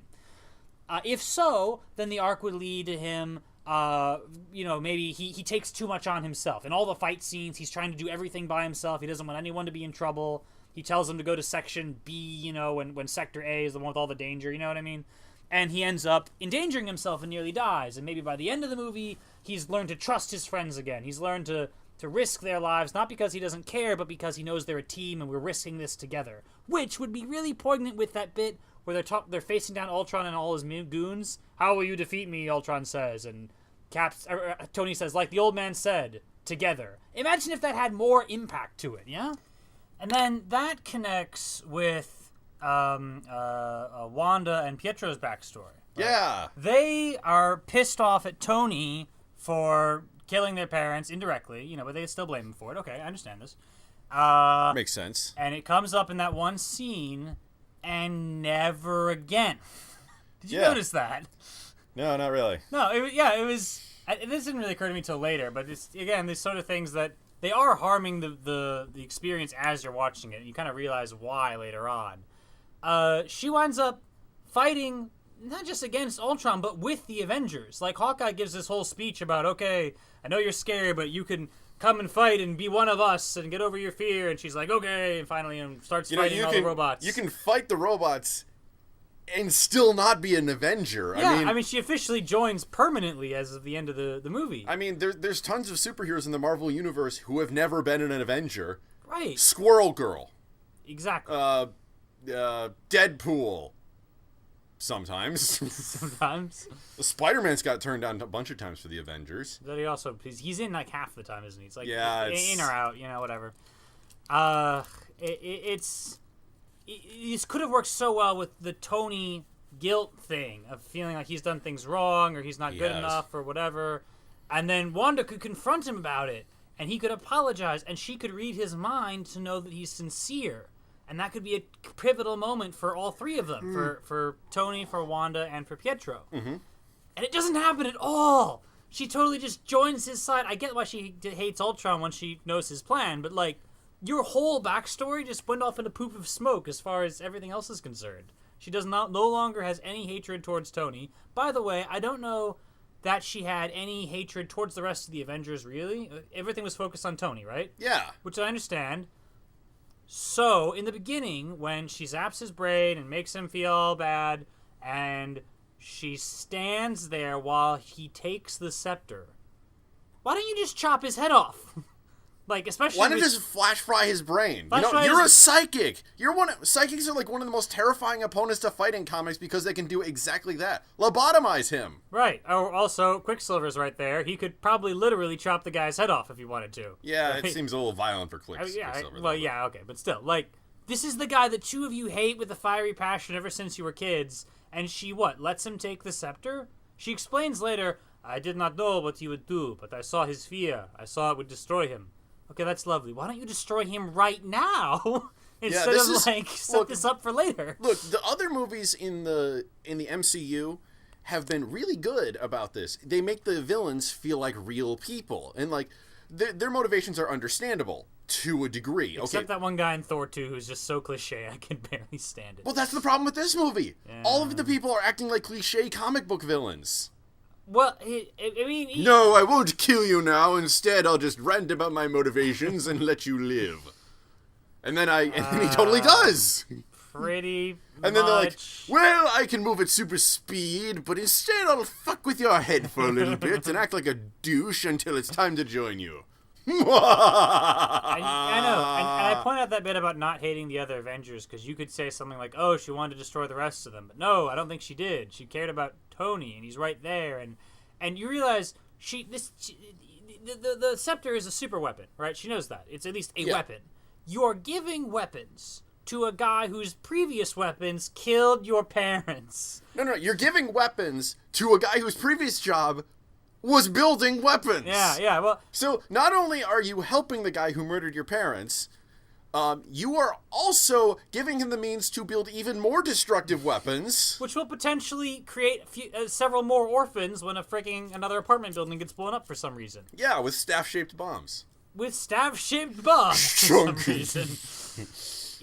So that... It could have been such a great arc, the three of them all connected.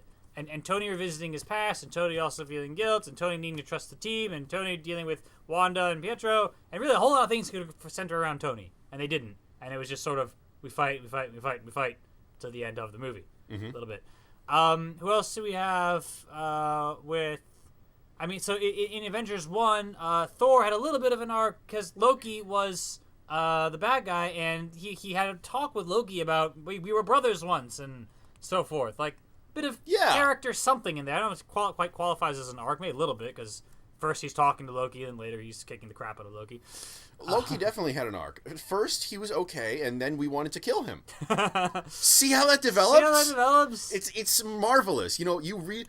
And finally, it culminated with the most amazing part of the arc. Puny God. Yeah. But then they make such a big deal of everyone suffering psychic wounds being zapped by Wanda. But we didn't really... When did they overcome those wounds? Unless you're planning to make more movies with... Okay, I know they're planning to make more movies, but... Yeah. Okay, your Hulk's fear is that he'll Hulk out?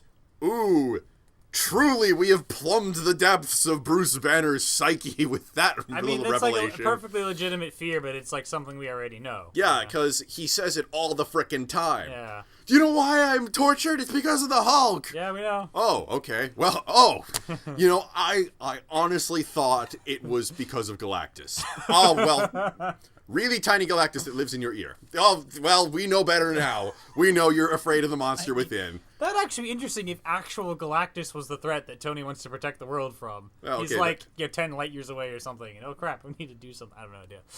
Of course, that's a Fantastic Four thing. Then Black Widow revisits her past, and that's okay. It's a painful past. I get that, but we have touched on that before. Yeah, and it kind of seemed like she already got over that before. Yeah, a little bit. Her talk with Loki when he was in prison. Remember? Yeah, and it seemed like she was over that because she was just using her emotions to. Yeah, pretending to break down when really she was stronger about it. Which you gotta admire her for that one. She outlied. She lied to the Prince of Lies and got away with it. Yeah. Because you can see Loki's face. He's like, wait, shit! How did she do that? Yeah, so Although, I really think Captain America's fear should have been different. What? Well, it goes back deep into his past, before he was even Captain America, and it has him as the Human Torch again in the Fantastic Four movies. No, I'm in the Fantastic Four movies again. No. That'd be terrible. But yeah, if we're gonna touch on he was like a man. No, seriously, look it up. I know, but if you're gonna touch on like he's a man out of time and he feels bad, there was no follow up on that either. It's sort of like we hung at the safe house and then we are back in fighting form again. Exactly, fighting as well as we always do. Yeah. Whoop-de shit. Could Ultron have an arc too? That could be interesting, theoretically, if you just dabbled in his philosophy on things. And he had a neat casual attitude that was cool. Yeah, so he wasn't plain old just mwahaha, but I still don't know what was going through his head besides kill everyone and be kind of casual about it in the meantime. Yeah, and rant once in a while about evolution or God without actually really getting into anything. Yeah, he doesn't really... We don't know what makes him tick, aside from a reactor inside of his chest. Yeah. and we made such a big deal of destroying S.H.I.E.L.D. as of Winter Soldier. But it really doesn't matter in this film because Tony's running the Avengers now, which is pretty much the same thing, and we've taken care of Hydra off screen. Well, partially on screen, mostly off screen, yeah. And then the helicarrier shows up, which is cool, but it was sort of like, wasn't you got, S.H.I.E.L.D. was gone, but now they're back again a little bit? I mean, where were you hiding that thing? I mean, I kind of assumed it was like put in dry dock or hauled off for scrap or something after it got its ass kicked in the first Avengers movie, and the other helicarriers were supposed to be online. Yeah, and then those all blew themselves up at the end of Winter Soldier because we made them do that. Yeah, again, you could have just ordered them to shut down, like in how it should have ended, but whatever. Yeah. Okay, so, if you're gonna have you can't have consequences anywhere, right? No one could ever die. For instance, there was a brief moment when Tony seemed to be dead in Avengers 1. Which, first off, you knew it wasn't going to happen. But anyway, fine. And then Jarvis seems to be dead in Avengers 2. It's okay. He's hiding in the Nexus. Which, by the way, that's not how the internet works, but whatever. The whole point of the internet is that it's not centralized. Yeah.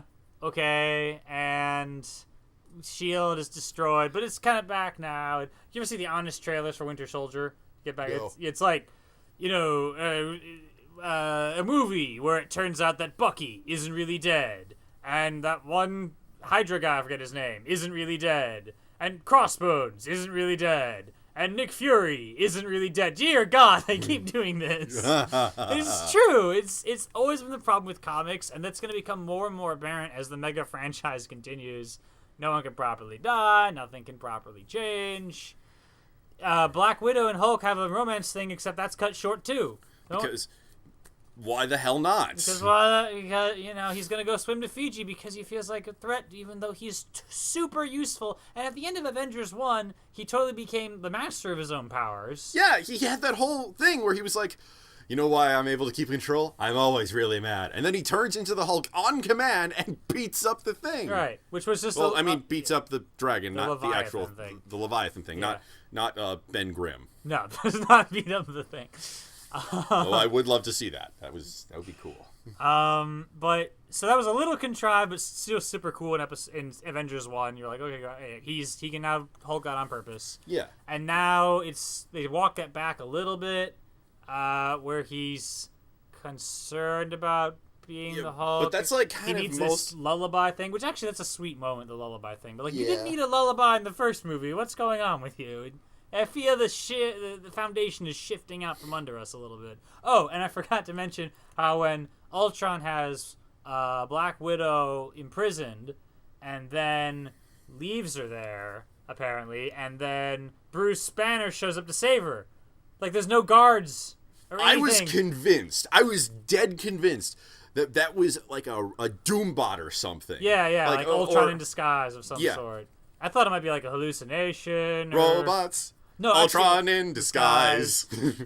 Yeah, no, for a second I thought like Wanda was playing with her head, and I thought, well, no, Wanda's on our side. Or she was hallucinating because of like radiation or gas. No, he just shows up like, hey, I'm here to save you. Are there no guards in Ultron's secret hideout? Like, he's not even in Hulk form. He just walks in there. There's not even any gunfire or anything. No. He just comes in. And then she pushes him off a cliff to turn him into the Hulk, which is kind of cool. Except douchey. That's douchey to the extreme. It is kind. I understand the idea of like make it look like you've done one thing and then so that turns out to be the other. Except when he can Hulk out on command, then yes, it becomes a jerk move. You just freak the guy out. And let's go with the full range of how stupid an option this is. Yeah. You just pushed off someone with massive rage issues off a cliff, and the last time you were near him, you didn't even piss him off. You were just near him when it happened. He wrecked half the helicarrier trying to murder you. Yeah. I don't care how much love you feel for him. That's a stupid move. I mean, just tell him to go code green and whatever. You don't fall in love with an alcoholic and then say, "Here, if you love me, chug this Jaeger bomb," or whatever. Whatever. I don't know alcohol. alcohol. Anything about alcohol either. Don't ask me. Jaeger bomb. I'm trying to figure out what that. It's Red Bull and Jägermeister. I assumed it had something to do with Pacific Rim. Like, chug this Jaeger bomb. Someone did make a comic about that, okay. but off topic. Okay. So yeah. Okay, the two biggest plot holes to me were one, they had to re-explain the Infinity Stones, which means that Thor had to be Mr. Exposition throughout a lot of the film. They didn't really have to explain it, though. In fact, first off, Vision didn't even need to be in this film, really. And, Vision actually just sets up what's going to be a sad moment because, he's this character we don't really know him that well. He's supposed to be Jarvis, but he's not really Jarvis. Yeah. But, that the next move, that when Thanos comes in, he's going to walk up to Vision, yank the stone out of his head, Vision's going to drop dead, and it's going to be a sad moment while Thanos destroys reality. And then he'll be back again by the end of part 2, I'm sure. Yeah. So Vision doesn't necessarily need to be in here at all, but also we don't need to even explain what the Infinity Stones are, really. You can just be like, look, it's a magic stone. It's called the Mind Stone. Why doesn't Thor just recognize this by sight? Oh, that's one of the 6 Infinity Stones. My father told me about it. Skip the whole Vision pool. Right? God. In fact, what was Thor's problem? That was it, because he got zapped by Wanda. Everyone has to face their fears. His fear is what? I guess everyone is dead. And he wasn't there to prevent it? Except we're all, like, dancing. So it's really hard for me to get the head around the dead concept. Yeah, and plus, the way I know Asgardians, they're likely to die in battle, meaning their souls will go to Valhalla, where they are subjected to infinite booze, infinite women, and infinite fighting. Oh, and infinite feasting. That actually sounds awesome. Hell, I'd like to go to heaven like that. If the Roman Catholic Church emphasized that's what you get for your eternal reward, I would be much more attendant as a churchgoer. So that's just another thing of, Thor had to get through some sort of internal struggle that wasn't much of a struggle, not clear what it... Yeah, he didn't really... And so anyway, you were saying the two things. Thor had to explain the Infinity Stones. And the Avengers just got back together, and that was it. They kind of... Like I said before, the other movies in Phase 2 were just so much about the world is going to shit. I mean, we won a big victory with the Avengers, but then we're besieged by other forces, and we're crumbling from...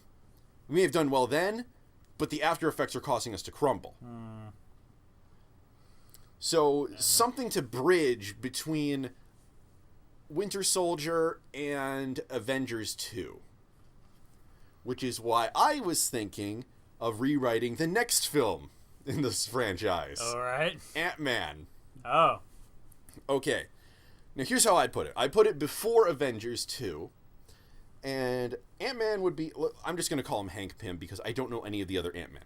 Hank Pym was a scientist who was working at S.H.I.E.L.D., working on studying the Tesseract and other Infinity Stone related energies and stuff. Like the Scepter energy when they studied it for like a day or two on the helicarrier or whatever. So since S.H.I.E.L.D. kind of went tits up, he's now freelance and he's continuing his research. One of the things that he finds is that if you apply the Tesseract energy in a certain way, it causes things to shrink or grow. Okay. They see something similar happening with the Hulk, you know? Where the hell does he get all that mass? Interesting. Where does he get that mass, you know? Right. The Hulk's body is naturally generating this sort of energy that's closely related to gamma energy. Story starts experimenting with it. Suddenly he's abducted by aliens. Okay. These are the Lilliputians. What are the names of the really small people from Gulliver's Travels? Lilliputians? Yes, the Lilliputians. They know that someone has been working on this particular field of research for a while. They've been keeping their eye out on Earth because they've been hiding out on Earth. The way they've been hiding out is they've all shrunk themselves because their society used to have one of the Infinity Stones. Okay. In fact, they developed what they call an artificial Infinity Stone, which they call the Sunstone. They don't call it an Infinity Stone, but it's pretty heavily implied that the original what they were working with was the Mind Stone. Okay, which also shrinks and grows things. Um, Apparently. well, if you do like a certain thing, like you Okay, so can't just slam yeah. the cube into an arc reactor and it immediately draws power. Yeah. You have to do it in a certain way. Okay. So basically, the plot would be based around him helping to save the Lilliputians from an internal civil war, as well as getting them ready to, as well as introducing them to the rest of the world. Okay. And does he show up in Avengers 2 in your thought? No, he's busy being the ambassador between humanity and the Lilliputians, who have settled in New Mexico outside the town where Thor made his first appearance. Because they're used to weird shit by this point. Okay. It's also where the Asgard embassy is. Now we have an Asgard embassy and probably army on loan once in a while. So the Lilliputians turn over the Sunstone to the Avengers, and turn it over to the U.S. government, who turns it over to Tony Stark, and that's the stinger of the film. Hank Pym being debriefed by Tony Stark before Hank Pym is assigned to work on the Ultron project. Okay. Then it finally reveals that it's Tony Stark working alongside Nick Fury, and they're like, the threats to this world are becoming too great to handle without them. We need to call in the Avengers. Boom! End of the story. Which threats are they dealing with then, at that point? Thanos. Oh, so they're aware of Thanos in this. Yeah, Thanos was the one who destroyed their society and is the reason why they decided to hide out on Earth. Oh, the Lilliputians are aware of Thanos. I see. And they told Hank Pym about them, and Hank Pym is being debriefed at the end of the film, which explains. So then Tony's need to put a suit of armor around the world will be centered around wanting to protect it from Thanos as opposed to wanting to protect it from Chitauri. Which makes more sense. Just general extraterrestrial invasions. You'd have like this. Part of the stinger scene would be, we've been attacked by the Chitauri, we've been attacked by Asgardians, we've been attacked by, and now we have evidence that there's this Thanos guy out there, and the Dark Elves. So basically, we're trying to set up a reason for the Avengers to get together on screen, or the reason is set up on screen, so that when they show up together in Avengers 2, it makes more sense. Exactly. It also, instead of Thanos handing out this incredibly awesome Mind Stone or whatever, the staff is just a staff. It's got some cool powers, but it's not another Infinity Stone. Thanos has one Infinity Stone, meaning he's much more dangerous. Which one does he have, anyway? In this retelling, it would be the Mind Stone, So which Thanos has the Mind Stone. The Lilliputians copied to create the Sunstone. The Sunstone. And the Sunstone is what's used by Ultron to create Vision, which is canonically what he has on his forehead. Wait, Ultron creates Vision, or? Yeah, Ultron creates Vision. Okay. In the comics. In the comics. Okay. And then when he creates Vision in this one, well, at least Vision's body, he uses the Sunstone to power it. I see. So that would give us a Vision who is not powered by an Infinity Stone, basically. Yeah, meaning that Vision gets to live when Thanos comes to knocking. Right. Well, as I said, maybe. He'll die only temporarily, I'm sure. Well, yeah, Vision's kind of most crapped on characters in the Marvel universe. They literally had him stuffed in a box for a couple years because he was broken. Oh, there you go. Yeah, poor Vision. Yeah. Okay. So if we have these alien threats, we would have to wonder if they show up in Avengers 2, or it's just Ultron project gone. It's just the Ultron project gone wrong. Then we need a better sense of why exactly Ultron goes wrong.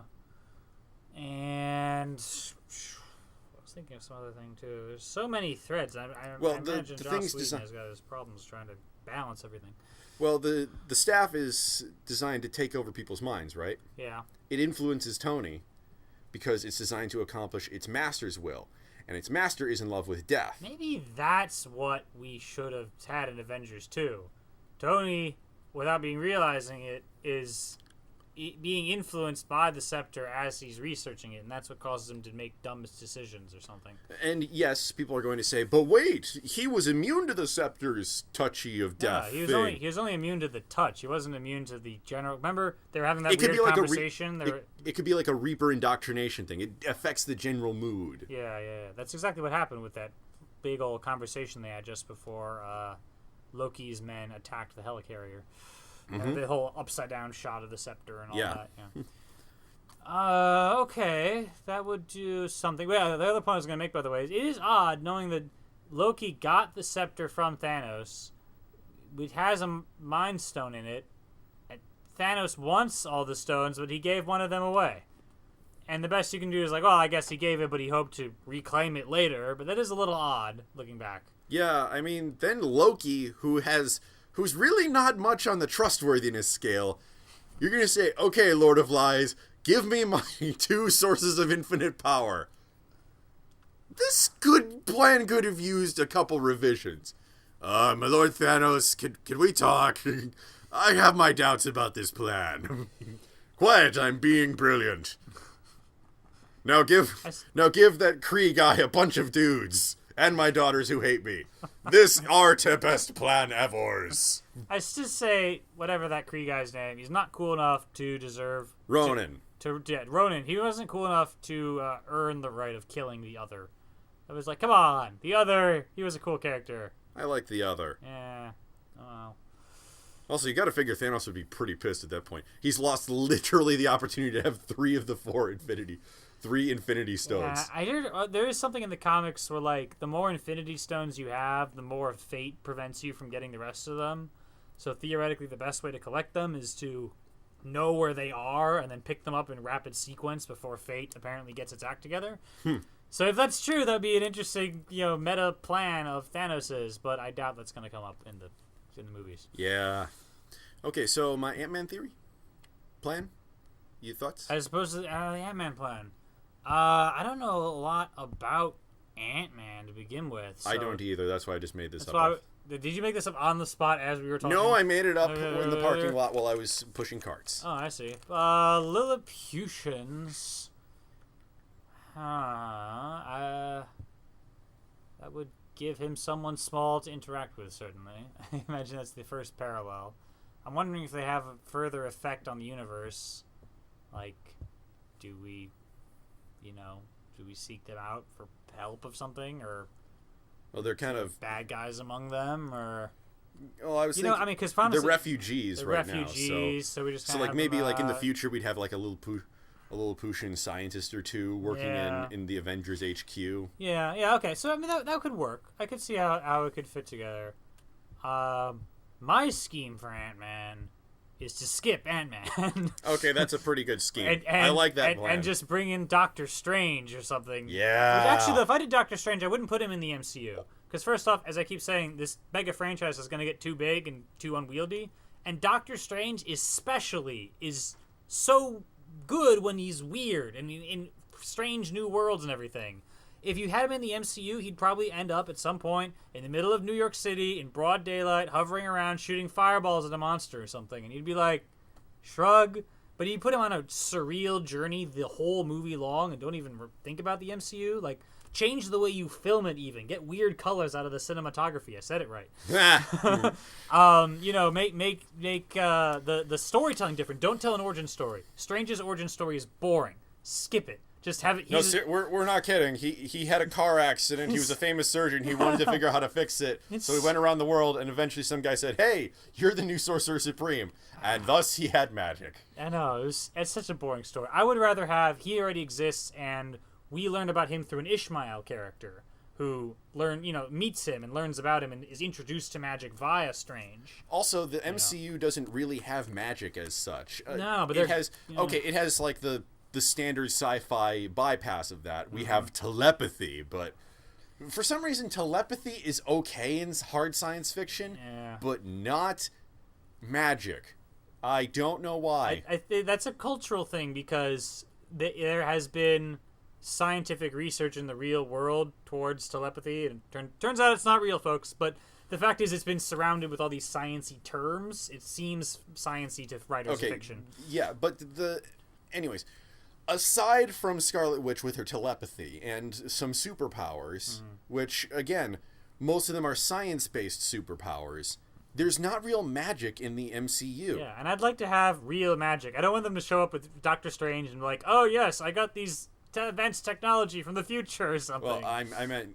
Okay, for Doctor Strange, I would like real magic, which is the problem with him fitting him into the MCU. So don't fit him in. Put him in call it like Marvel Alternates or something is your new label for non-MCU films. Yeah. Done.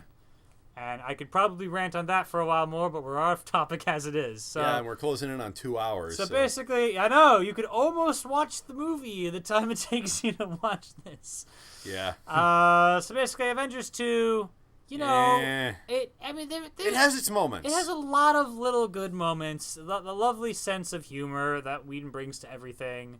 It gets unwieldy. It's too big for its own sake. Too many threads not really followed up on. It's just hard. It's hard to make this work. And he made it work so well in Avengers 1 somehow.